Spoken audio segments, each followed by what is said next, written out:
भी मैं कहूंगा प्रेम सर। तो आप देख सकते हैं जैसा कि यहां पर पोस्ट ऑफिस में नई भर्ती आ चुकी है 2023 की, और दे सकते हैं पद कितने, 40,889 पद। तो लगभग 41,000 पद ही हम बोल सकते हैं। बिल्कुल सर। और सर जब वैकेंसी नहीं आ रही है तो ये छप्पर फाड़ के वैकेंसी। और सर सबसे अच्छी बात क्या है, इसमें कोई भी एग्जाम की जरूरत नहीं है। और दोस्तों साथ ही साथ में इसके लिए कोई भी हायर एजुकेशन की भी जरूरत नहीं है। मात्र आपकी योग्यता कितनी होनी चाहिए, 10वीं पास होनी चाहिए। डिटेल में हम जानकारी आप सभी को देंगे।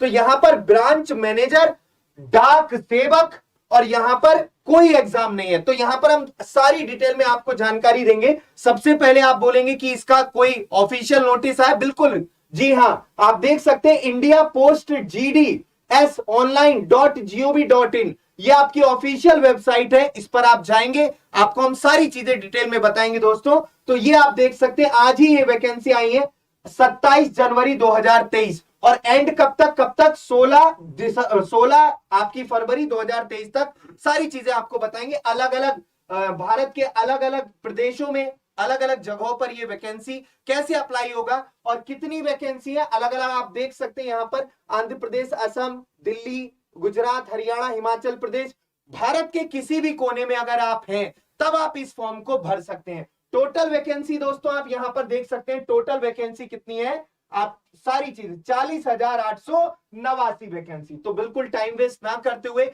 इसका एक ऑफिशियल आप देख सकते हैं नोटिफिकेशन आया 20 पन्नों का। बाकी इंग्लिश में, काफी लोगों की इंग्लिश वीक होती है मेरी तरह, तो हम आपको इन शॉर्ट आपको सारी जानकारी बता देते हैं दोस्तों।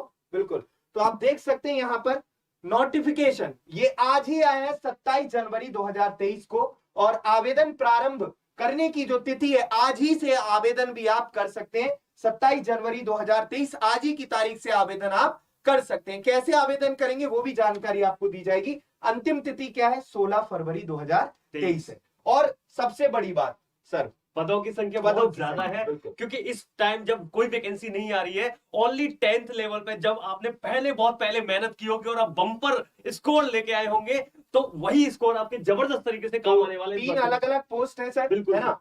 तो यहाँ पर देख सकते हैं आप, तो यहाँ पे 3 पोस्ट है, BPM यानी ब्रांच पोस्ट मास्टर, दूसरी है ABPM यानी असिस्टेंट ब्रांच पोस्ट मास्टर, और तीसरा है डाक सेवक, जो कि डाकों को, मेलों को वितरित करते हैं। इनको हम डिटेल में इनके बारे में बता देते हैं। आप जैसे कि देख सकते हो, जैसे यहाँ पर आपने देख रखा है ब्रांच पोस्ट मास्टर, है ना। तो ये क्या है, ब्रांच पोस्ट मैनेजर की तरीके से ब्रांच पोस्ट मास्टर की क्या जॉब है दोस्तों, तो शाखा पोस्ट मैनेजर की जॉब प्रोफाइल के लिए जो कि BPM है, नीचे आपकी दी गई है। शाखा डाक प्रबंधक BPM सभी ग्राम पंचायत डाक कार्यों के लिए जिम्मेदार है। तो BPM यहां पर ये जो है ना शाखा पोस्ट मैनेजर, इसको BPM बोलते हैं। तो ग्राम पंचायत डाक कार्यों के लिए जिम्मेदार है। BPM अपनी शाखा के तहत किए जाने वाले कार्यों का प्रबंधन करता है, मैनेजमेंट करता है। अब शाखा डाक प्रबंधन सभी सरकारी योजनाओं को बढ़ावा देने, शाखा में अधिक खाते खोलने की कोशिश करने के लिए जिम्मेदार है। मतलब इनको एक जिम्मेदारी दी जाती है कि सभी का खाता अपनी शाखा में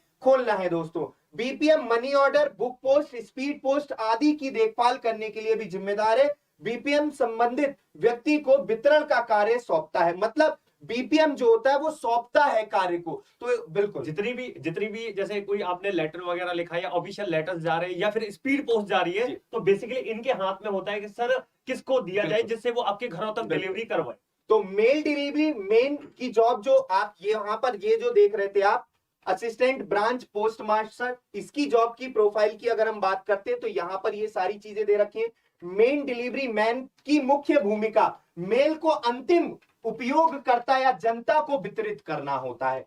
यहां पर मेन डिलीवरी मैन BPM से डिलीवर की जाने वाली मेल प्राप्त करता है। BPM इसको जो मेल होता है उसको देता है, उसी के अनुसार उन्हें वितरित करता है। तो BPM ने दिया और किसने प्राप्त किया, मेन डिलीवरी मैन ने प्राप्त किया, इसको ये आगे फॉरवर्ड करता है। मेल डिलीवरी जो मैन होगा वो घरों तक डिस्ट्रीब्यूट करवाने का काम करेगा। तो यहां पर मेल डिलीवरी मैन सरकारी योजनाओं के बारे में जागरूकता पैदा करने, BPM MD के लिए जनता तक पहुंचने और सरकारी योजनाओं के तहत खुद को नामांकित करने का लक्ष्य निर्धारित करेगा और जनता को सरकारी योजनाओं में भाग लेने के लिए प्रोत्साहित भी करेगा। बिल्कुल। तो यहाँ पर आप जितनी देख भी सकते हैं। गवर्नमेंट की कोई भी स्कीम्स हो तो ये इसमें क्या होगा, मेल डिलीवरी बॉय जाएगा वहां पर, वहां घर घर जाके इन्फॉर्मेशन भी देगा। उसके अलावा पोस्ट पेमेंट बैंक है जो आजकल यहाँ पे बैंक अकाउंट भी आप खोल सकते हैं, उन सारी योजनाओं के बारे में यहाँ पे इन्फॉर्मेशन दिया जाएगा मेल डिलीवरी बॉय के थ्रू। और डाक सेवक का काम क्या है दोस्तों? डाक सेवक का काम है, डाक संग्राहक का मुख्य कार्य क्या है?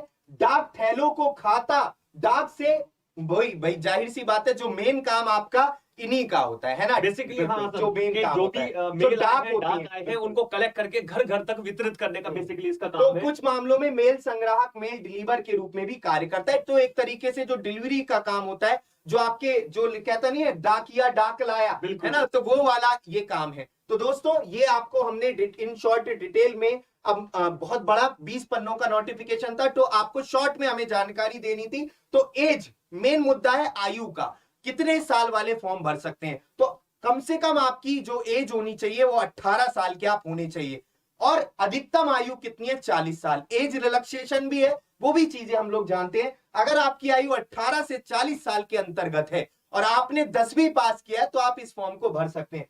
आयु सीमा में छूट, कहने का मतलब यह, अगर आप SC और अनुसूचित